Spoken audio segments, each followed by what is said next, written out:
para discutir y aprender sobre la economía de la ciudad, el país y el mundo. Lectura recomendada. Ley de Warner o principio de Warner. La ley de Warner, o conocida como ley de crecimiento del gasto público, es una teoría económica propuesta por el alemán Adolf Warner en el siglo XIX. Esta teoría postula que a medida que una economía se desarrolla, el gasto público tiende a crecer más que el Producto Interno Bruto. Es decir, el sector estatal se expande en proporción a la economía. ¿Cuáles son las causas del aumento del gasto público? Según Warner, en primer lugar, existe mayor demanda de bienes públicos, educación, salud, infraestructura, en sociedades más complejas. Es decir, en la medida que la sociedad avanza, va a demandar más bienes públicos. Por otro lado, otra causa es la industrialización y urbanización, que requiere mayor regulación, como también servicios públicos. Y una tercera causa es la presión social. ¿Por qué? Porque estamos hablando que crece y se desarrolla la población, y eso exige un mayor gasto en protección social por parte del gobierno. Algunas críticas a la ley de Warner es que no siempre se cumple. En algunos casos, países con recortes de gastos en crisis, cuando los países están en crisis, hacen algunos recortes, entonces no siempre se cumple. Y otra de las críticas es que depende del modelo político y no es una ley universal. Por otro lado, la hipótesis keynesiana del gasto público, propuesta por John Maynard Keynes, o Keynes como dicen algunos autores, sostiene que el gasto público es una herramienta clave para estabilizar la economía, y especialmente en crisis o recesiones. A diferencia de Warner, que habla de una tendencia histórica, Keynes, por el contrario, justifica el gasto como una política activa del gobierno. ¿Cuáles son las ideas principales de Keynes? En primer lugar, estimuló la demanda agregada, es decir, que el gobierno tiene que actuar en momentos de crisis, aumentando el gasto, generando un déficit para reactivar la economía. El segundo postulado de esa hipótesis keynesiana es el conocidísimo efecto multiplicador, el cual nos dice que el gasto público genera más ingresos privados, obras públicas, gran empleo y consumo. Y por último lugar, el tema contracíclico, es decir, que el gasto debe compensar la caída del sector productivo para sostener la demanda agregada de la economía.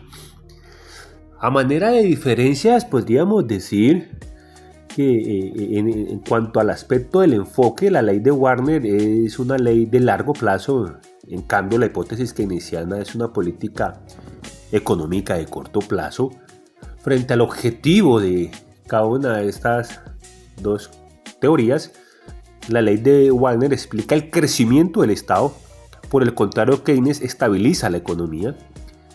Y dentro del contexto, Warner habla dentro de un contexto de desarrollo económico, y la hipótesis keynesiana va desde las situaciones de crisis y recesión. Inicialmente podríamos decir que Warner explica que el Estado crece históricamente, y por el contrario, Keynes justifica que el gasto público es una herramienta anticrisis. Digámoslo a manera como de conclusión, el debate sobre el papel del Estado en la economía ha sido central en las finanzas públicas. Y existen dos perspectivas fundamentales, la ley de Warner y la hipótesis keynesiana. Estas ofrecen visiones complementarias, aunque algo distintas, sobre la dinámica del gasto público. Warner, desde una mirada histórica, observó que a medida que las sociedades avanzan económica y culturalmente, la demanda de intervención estatal se intensifica. Este fenómeno, conocido como el efecto de elasticidad ingreso del gasto público, sugiere que el crecimiento del Estado no es un accidente, sino una respuesta orgánica a necesidades más complejas de la sociedad en temas de infraestructura, educación y protección social en economías industrializadas. Sin embargo, cabe cuestionar si esta tendencia es inevitable o si como critican algunos neoliberales, es simplemente el reflejo de una burocracia expansiva más que de una demanda legítima, ¿cierto? Ahí nos quedan unos cuestionamientos bien interesantes al respecto.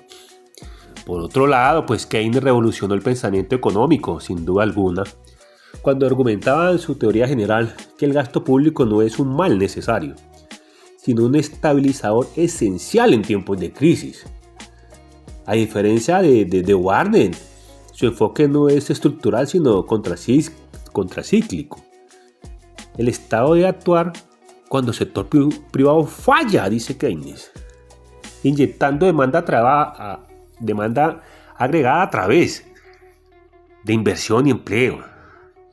Ese famoso multiplicador keynesiano, la idea de que cada peso gastado por el gobierno genera más de un peso en la actividad económica, justifica los déficits temporales para evitar depresiones. Pero aquí surgen tensiones. Por ejemplo, ¿hasta qué punto este instrumento puede volverse crónico como sugieren los casos de déficits persistentes en muchos países?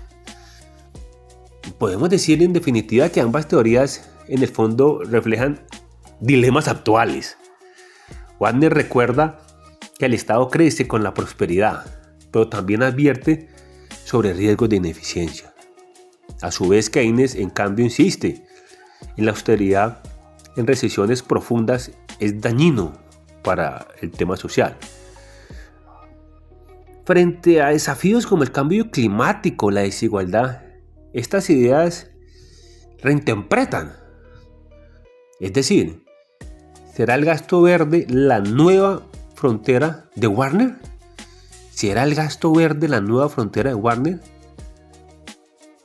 ¿O serán los temas de la pandemia un recordatorio de la vigencia de la escuela keynesiana? Y aquí recordando al famoso economista y premio Nobel Joseph Stiglitz, quien afirmaba lo siguiente: la cuestión no es si el Estado debe gastar, sino cómo hacerlo con impacto sostenible. Tal vez la síntesis esté en reconocer que, más que las leyes inmutables, ambas teorías son guías para navegar y dirigir ese equilibrio entre mercado y sociedad.